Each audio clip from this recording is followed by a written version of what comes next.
my name is Lexi. I'm from Greater Atlanta region. I'm here with Meghan McCain, and today I am going to ask her a few questions. So, Meghan, to start off, growing up, how did you develop a passion for journalism? Oh my gosh. I didn't actually really get into media till I was in college. But because my dad was a politician, I was sort of around a lot of journalists and media people and political people my whole life. And when I was in college, I actually interned at Newsweek magazine, which you don't know what that is because it's a weekly news magazine, and that's something from the dinosaur age. And I realized I loved sort of news cycles and breaking news and horse race news, and it sort of developed my passion over time. And the media landscape has changed so much that, there's so many journalists out there that get as much attention and as much notice and break as much news on mediums like TikTok and Instagram, just as much as on like the CBS evening news. So it's a really exciting time right now, I think, I know you said you were interested in journalism, for anyone coming up in the industry right now.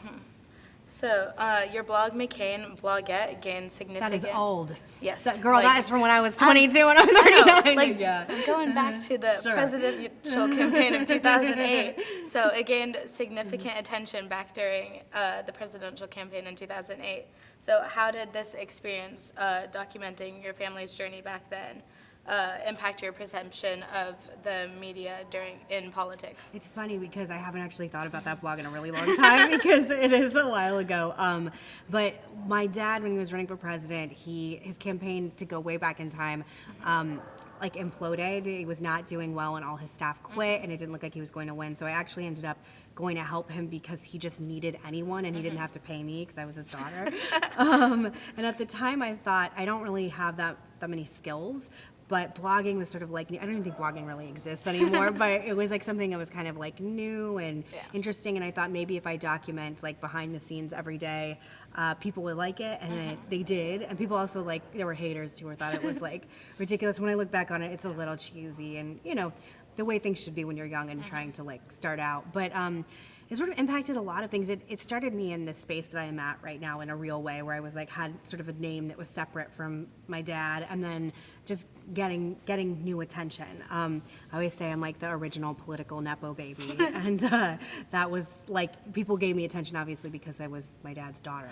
And then what it showed me was there's a lot of gatekeeping in politics and media. There's a lot of sort of old school journalists, especially at that time, who really want to be the people to filter news to you, that they want to be the people who give it to you through their lens and their opinion. And people are really done with that right now, which is why I bring up citizen journalists. And you can, like I said, do just as much with an iPhone as you can with a CBS News crew or ABC, NBC, whatever. So it sort of laid the groundwork for everything now, and I think it was the beginning of the end of a lot of old school media gatekeeping, if that makes sense, because a lot of those really important, serious journalists that were considered the biggest people in news don't really have the same power or influence or jobs anymore. Yeah. It's a long-winded answer, but I like to talk. Yeah. It is really inspiring to see how you use your platform to stand with Israel and against anti-Semitism. Why is this so important to you, and how has this stance impacted you? Well, thank you, Lexi. I really appreciate that. This is a little bit of a complicated question because I was raised in a very pro-Israel household with my parents and their political activism. So it was always something that I just felt normal talking about. It wasn't something that felt unusual or it was in any way controversial. I just thought that basically everyone supported Israel. It didn't really occur to me till I was older that they didn't.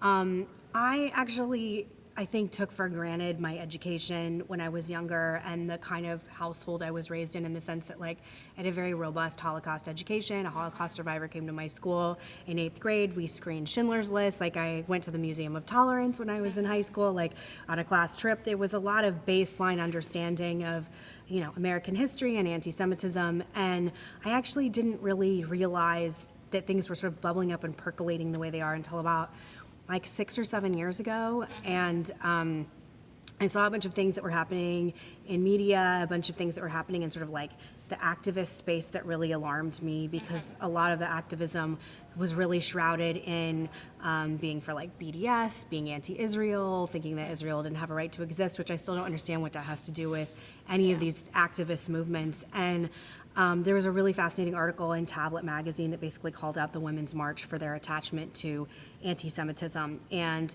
the leaders of the Women March were coming on the show, The View, that I was working on at the time. And I think the producers on the show thought that it was going to just be like, we're all women supporting each other, whatever. And I had read that article and I was like, you know, they're very controversial. Like, and the things they're saying are very controversial. And a woman named Tamika Mallory came on, who used to be the head of the Women's March, and I basically confronted them on some of the things they had supported, and one of them was like, do you think that Jewish people are termites? Which is something that they had said publicly, and they refused to disavow. And it got a lot of attention because I think, again, it was like the first time it was the first time I really understood that anti-Semitism was raging its like ugly snake head in a way that was much more broad than it had used to be. And it was very controversial when I did that. Like, some people really loved it, some people were defensive of the Women's March, but like 2 weeks later, the Women's March had their sponsorship funding pulled. I think I had a tiny piece of that. So that's really when my activism first began, because I just became more aware of what was happening. And then I realized, like, hey, there aren't that many people speaking out about this. And everybody seems to be really enthusiastic about speaking out about every other minority group that's under attack. But for some reason, when it comes to Jewish people, it's a little bit more difficult for some people. So it's a very long-winded answer on how it all started. And then things just sort of went from there. And scarily and sadly, things have gotten a lot more dangerous and scary in this space for not only the United States, but globally as well. So that's basically how it started and how it like snowballed. Thank you so much for talking with me today thank and you. joining us. Yeah, thank you. Really And congratulations on all of this. It's wonderful. Thank you. And I think you should 100% go into journalism and continue interviewing people. It was great. Thank you, Megan.